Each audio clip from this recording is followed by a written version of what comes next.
A biker slapped a 76-year-old veteran in front of everyone at a diner. But what happened 11 minutes later left the entire place in shock. This isn't just a story about respect, it's a story about what happens when you mess with the wrong old man. It was a quiet Tuesday morning, the kind where the sky looked soft and blue, and the coffee at Millie's diner tasted just the way Frank Carter liked it: hot, bitter, and full of memory. At 76 years old, Frank didn't ask for much. He wore his years like a medal, not just because he was a veteran, but because he had earned every wrinkle, every ache, and every scar. 3 tours in Vietnam, shrapnel in his leg, and ghosts in his sleep. That was the price he paid for serving a country he still loved deeply. The regulars at the diner knew Frank. Every morning at 7 a.m., he'd sit at the same corner booth, nod politely to the waitress, and order a plain coffee with 2 sugars. Nothing more, nothing less. But this morning wasn't like the others. The door slammed open. A tall, loud man with a leather jacket stormed in, boots stomping across the old tile floor. He reeked of whiskey. His beard was rough, his voice rougher. His name was Patch, and he carried himself like someone who wanted trouble. He shoved past a waitress carrying a tray of pancakes, making her stumble. No apology, just a wicked grin and a cruel laugh. Frank had seen men like him before. Bravado covering up something rotten inside. Still, he stayed quiet. Until the biker pushed it too far. "Hey," Frank said calmly, not even raising his voice. "Show some respect." That was it. Just 4 words. Simple. Direct. The way old soldiers speak. Patch turned, his smile twisting. "What did you say, old man?" Frank met his eyes without blinking. "You heard me." The silence in the diner was sharp. A tension so thick it felt like the air had stopped moving. And then, the slap. The sound echoed like a gunshot. Every head turned. Every fork stopped halfway to every mouth. Patch stood over Frank, chest heaving, eyes wild. Frank's cheek burned red. But he didn't move. He didn't shout. He didn't even touch his face. He just stared down into his coffee, fingers trembling, cup rattling in the saucer. "You don't disrespect the Reaper's old man," Patch hissed, leaning closer. Frank didn't flinch. He turned his head slowly, those steel blue eyes burning with something deeper than pain. It wasn't anger. It wasn't fear. It was history, strength, something ancient that had survived things Patch couldn't begin to imagine. Everyone watched, but no one spoke. No one stood up. The waitress by the counter looked terrified. She was young, maybe 20. Her eyes flicked from the biker to the door, as if praying someone would come through it. Patch wasn't done. He grabbed Frank by the collar. "You got something else to say, Gramps?" Frank didn't answer. Instead, his weathered hand reached out toward the rotary phone on the wall beside his booth.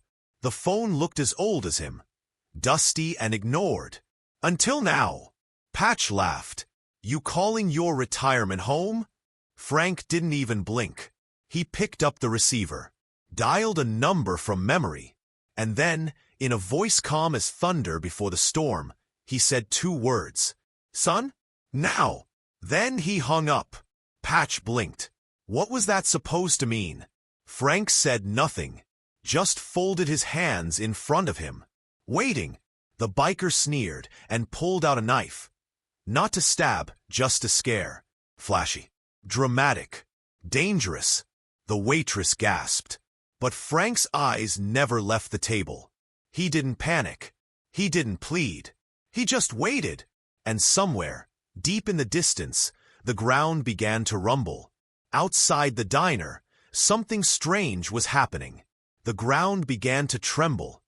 Not like an earthquake, but like something was coming. Tires screeched. Engines roared.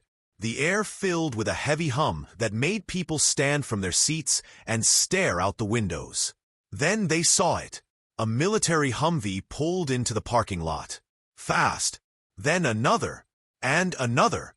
Dust swirled into the air as boots hit the ground. Heavy, coordinated, powerful.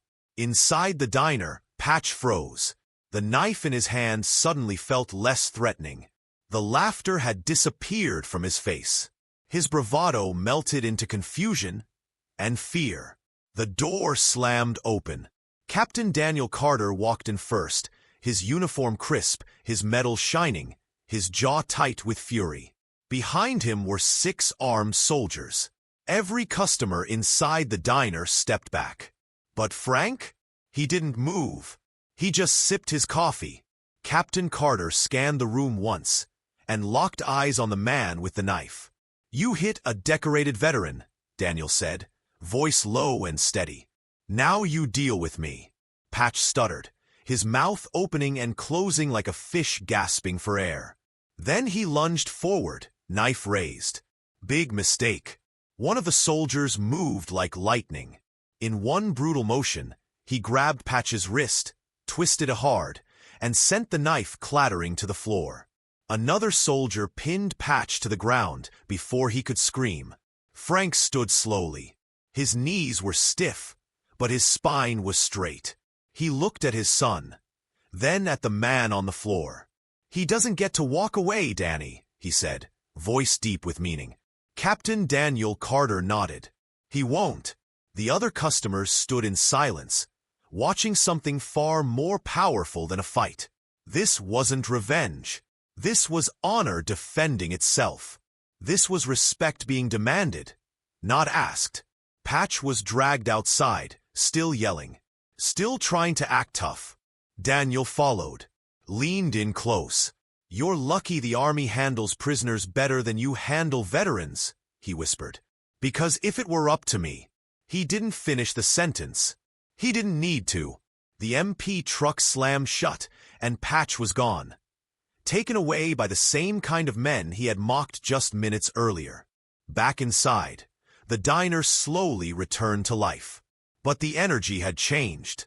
There was pride in the air now. The kind that made you sit up a little straighter.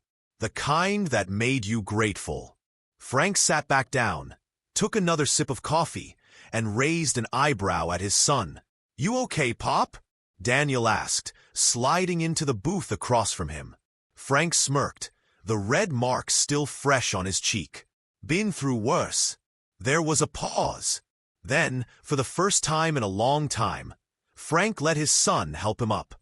Outside, the soldiers stood at attention, not for Daniel, but for Frank, because they knew he wasn't just a man who drank coffee at a corner booth.